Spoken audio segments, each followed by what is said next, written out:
Hello, friends. Ooh, I'm so awkward. Ooh, sorry. Anyway, so my name is Aitana. I am 23 years old. I'm a med student at the University of Bologna, Italy, and I'm here to talk to you guys about my mental health journey. So, the reason why I'm sharing this story with you guys today is because I feel like sharing our experiences can help so many people. And even if it's just one person, it's definitely worth it.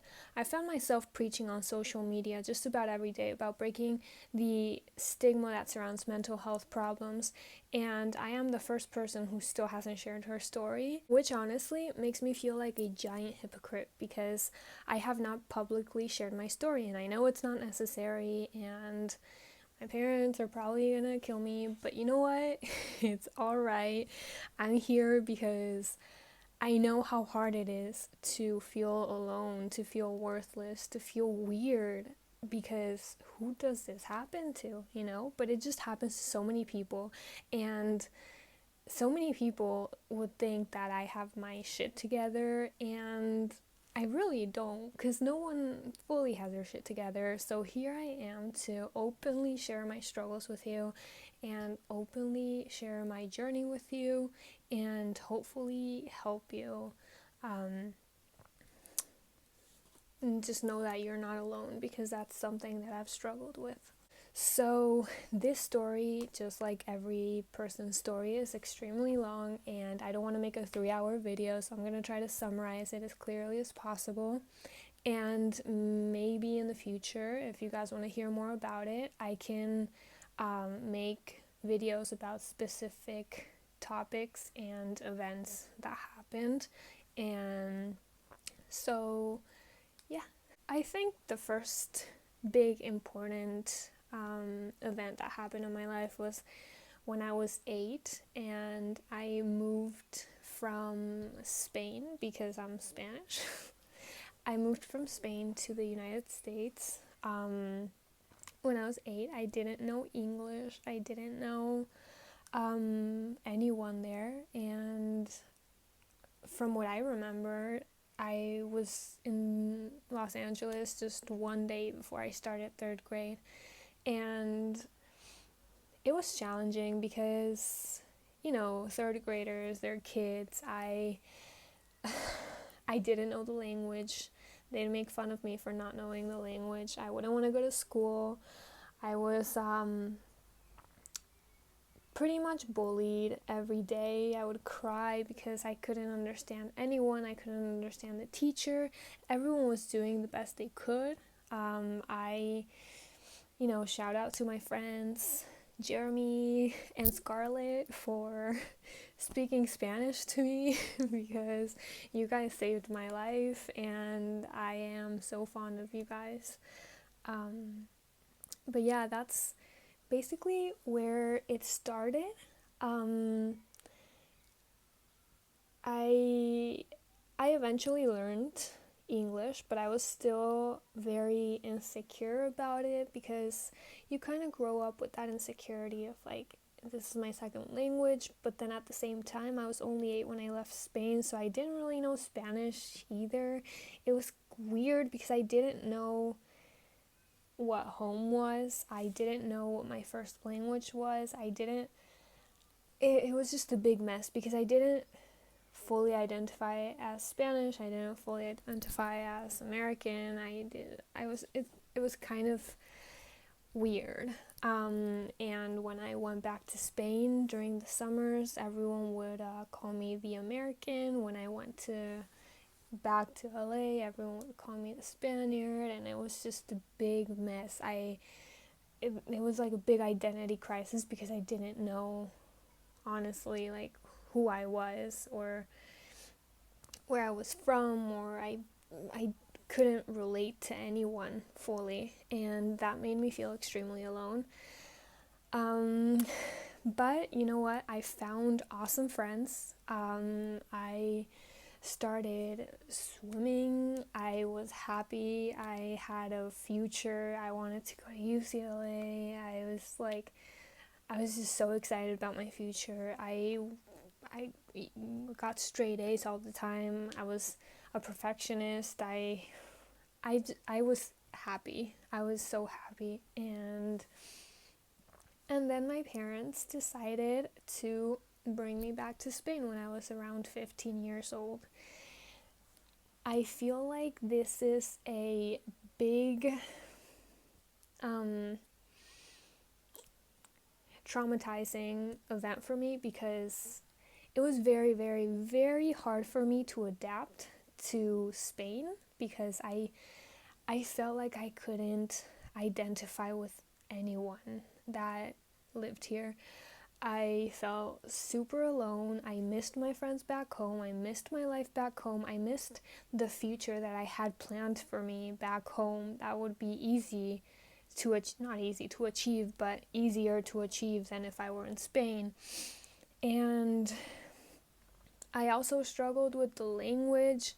I struggled with my social life. I was just so closed off. I wouldn't talk to anyone because I thought that I didn't need any friends. I was so mad at my parents and I took it out on everyone else. So yeah, I was very, very, very alone, which pretty much forced me to, hey, like, when you feel alone, what do? You find a boyfriend. So I got into my first relationship, and yeah, I was around 16 at the time. I met a boy, and at the beginning it was all great. I was so happy that I finally found someone, that loved me, because I obviously didn't love myself at this point. So I was very, very dependent on other people's opinions of me. I was very dependent on other people's affection, on other people's approval. So I would just do anything for this guy. I was completely just codependent, and that led nowhere good because we ended up having a very, very, very abusive relationship emotionally. It just completely shattered me. I was, in a giant hole that I just didn't know how to get out of. It got so emotionally abusive that I remember thinking at one point, like, I can't leave this person.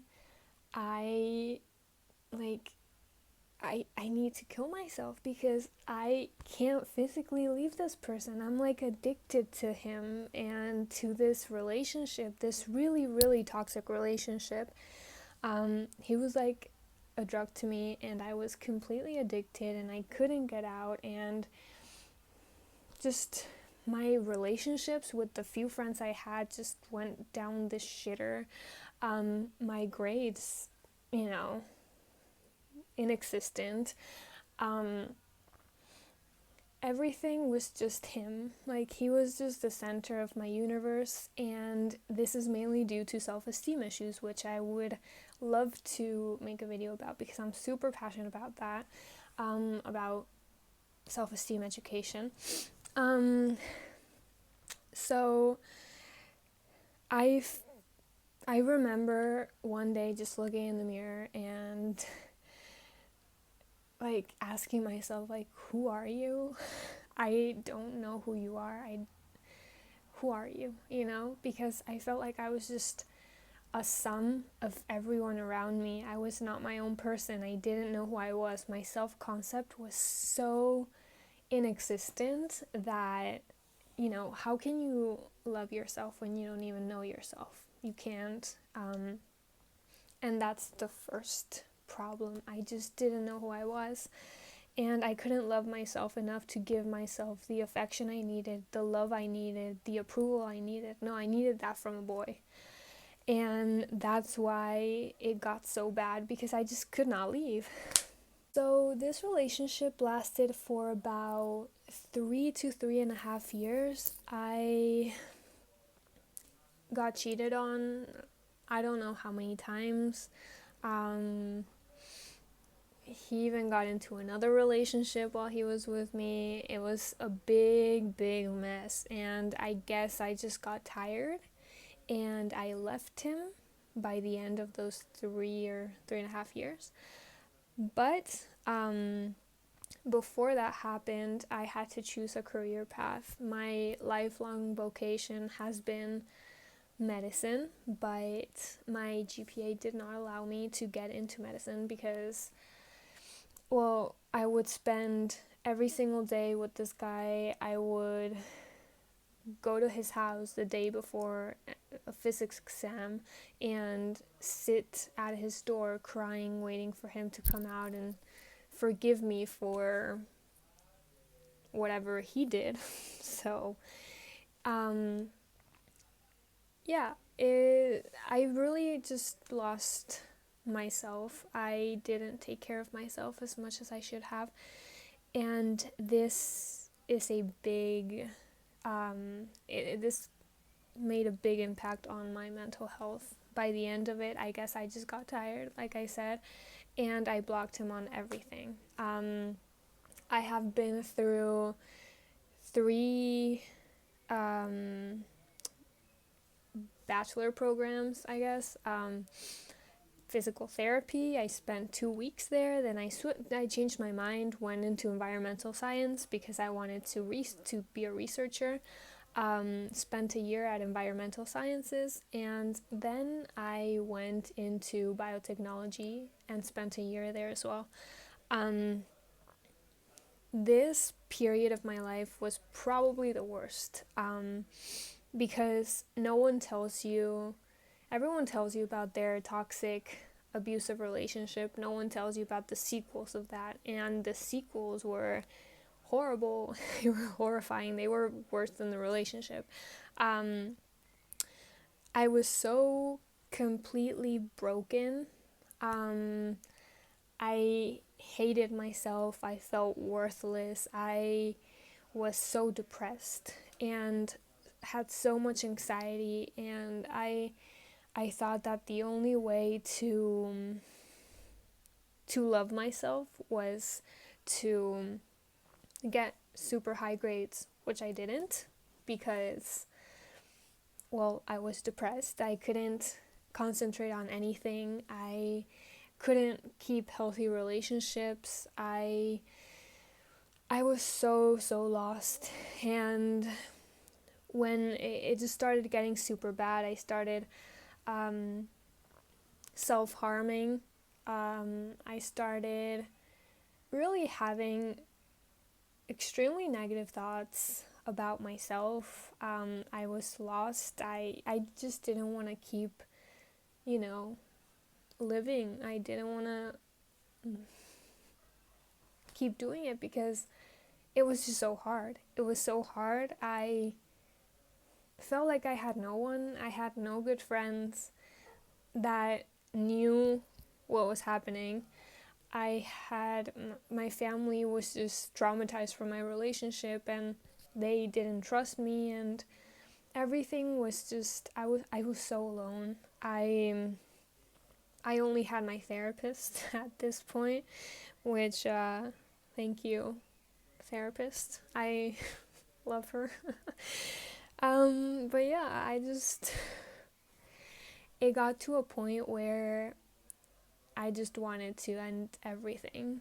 And that is when a flip just switched, and I was like, I cannot let myself do this. Like, I cannot do this to myself. I don't know where this little bit of self-love came from, but I just knew that I couldn't do this to myself anymore. And I dropped out of biotechnology. I searched how to get into med school anywhere in Europe. I searched every country in Europe, any public university in Europe that would accept me without taking into account my high school GPA. So I found that there was this medicine and English program in Italy, and I tried the exam. I did not get in, so you can only imagine I'm losing a year because I couldn't go back into biotechnology, or I didn't even want to. So here I am, gap year, no job, no degree, no nothing. My parents were mad at me. I was mad at me. Everyone seemed to be so disappointed. I felt humiliated. I felt super embarrassed. Like, how did I get to this point? Like, I remember thinking that so much. It's, how did I get to this point? I've always been, pretty decent at studying. I've always gotten things done, and here I am, just, no job, no university degree, no studying, no nothing. I took a gap year, and surprisingly, this is when my uphill journey started. I remember one day my therapist wasn't available. She didn't have any more appointments open. So, and I desperately needed to talk to someone because I was self-harming. I was hating myself. I was having really bad thoughts. And I remember I was at my grandma's house and she told me to go to church with her. I am not religious at all, but you know what? I was like, okay, I went to church with her, and my grandma was like, why don't you go into the confessional? And so I went into the confessional and I spent the entire mass talking to the priest about what was going on in my life, and I will never forget the moment when he told me that people were not only their achievements, people, are their hearts, and people, we're more than our achievements, and we're more than our pasts, and we're more than that. We are people with hearts, and we're good people, and it's worth it to keep living. And he also told me, God is throwing a party because you came here today. And I'm like, awesome. No, I did not become religious after that, but I appreciate him, and I guess religion so much more since that moment, because I used to be very judgy about it. But since that happened, I can see the good in it now, and it helped me when no one else really could help me. So from that point on, I started calling the Red Cross, a bunch of associations that dealt with kids with disabilities and stuff like that. I wanted to volunteer, I wanted to give, I wanted to do unto others, to kind of like selfish solidarity, which is a good place to start, but it's not the entire way up.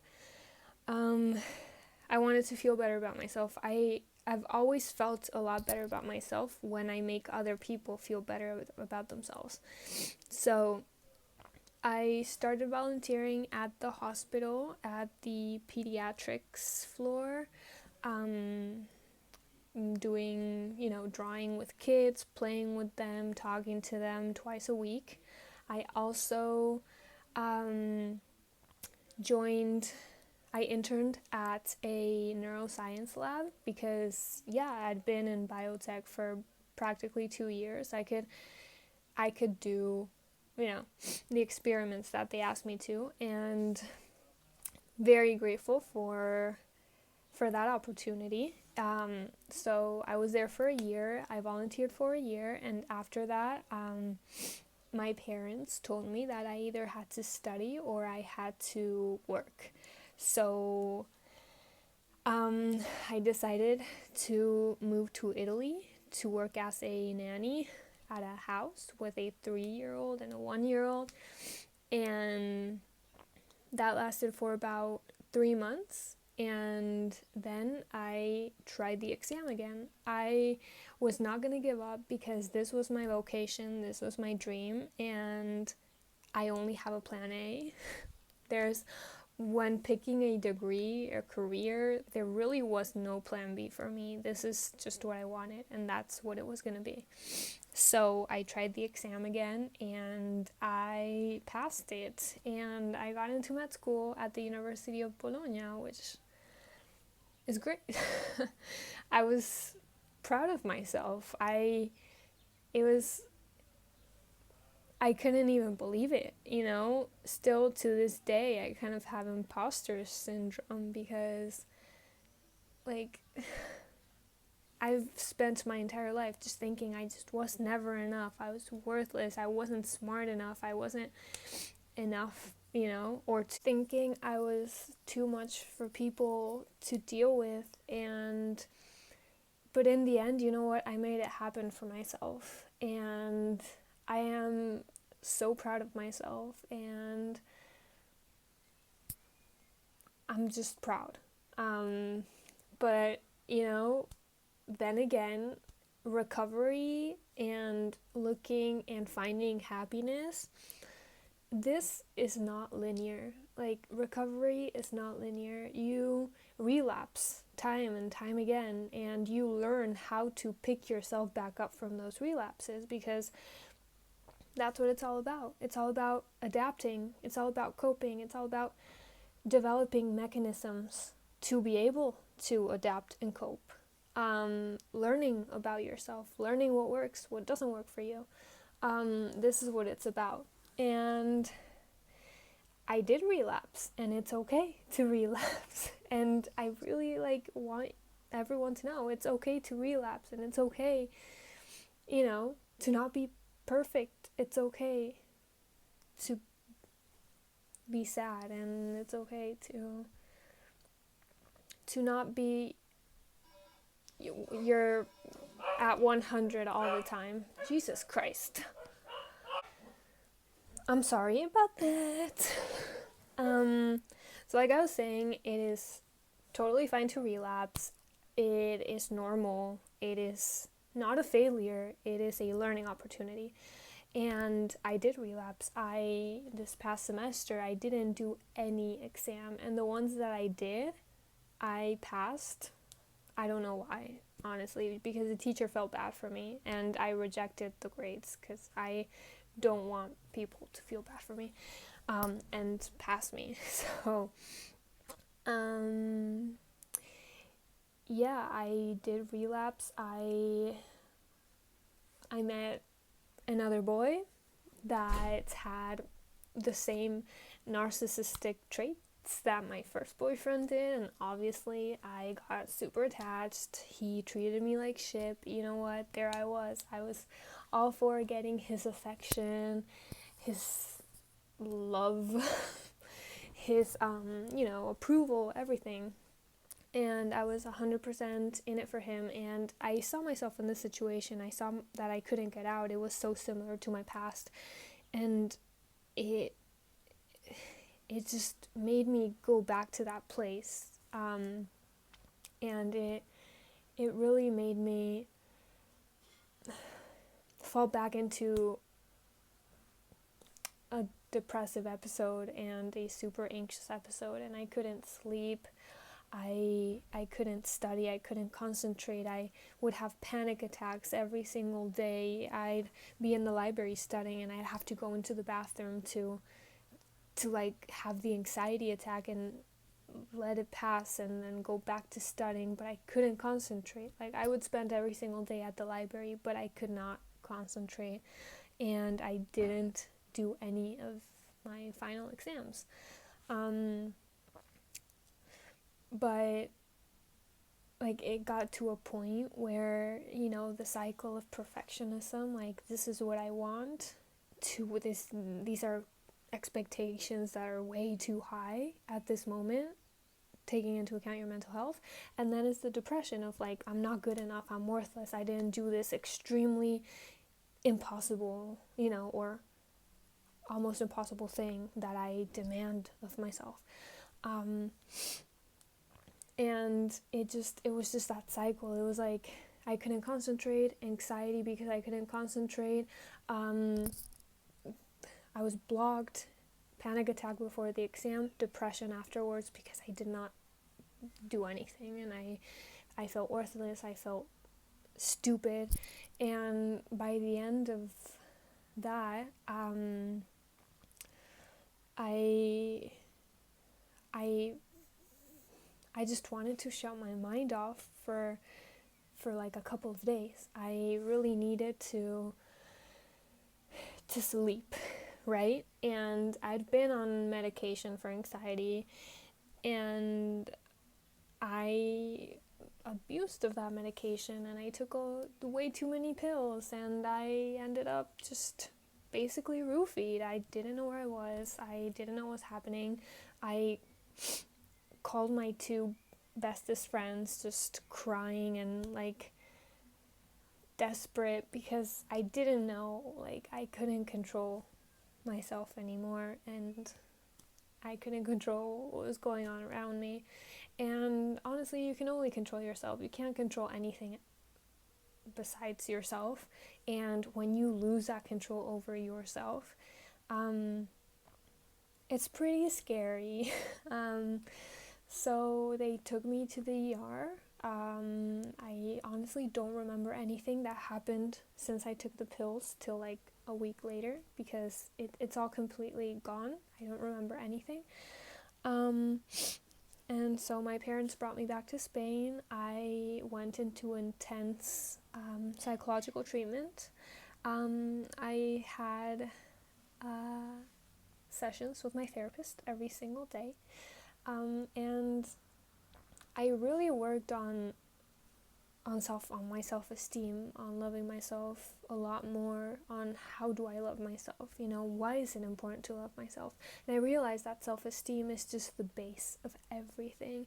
If you have high self-esteem, if you love yourself, these things just don't happen, and I feel like this has to be integrated into our education in some way, and it's not. And that's essentially what my goal is, coming on here and telling you guys about this, because I really want to raise awareness, and I want to just express how important self-esteem is, and I will make a video about it because I want to. So yeah, I went into intensive therapy. I'm honestly just so happy at this moment. I'm so happy that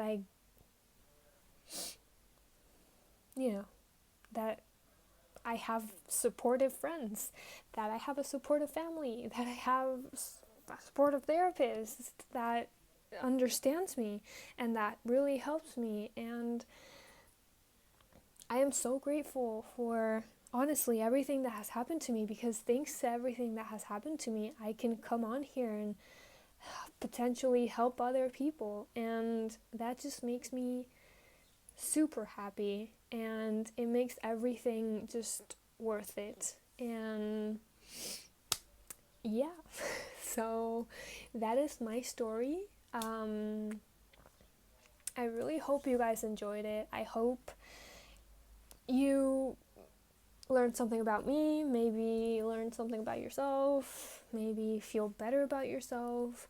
I just hope this helped at least one person, and if it did and you'd like to reach out, go for it, because I'd love to hear from you. And yeah, thank you so much for watching my video. I am so sorry for the length, but I try to summarize it as much as possible. Anyway, so see you guys. Have a great quarantine. Yeah, bye.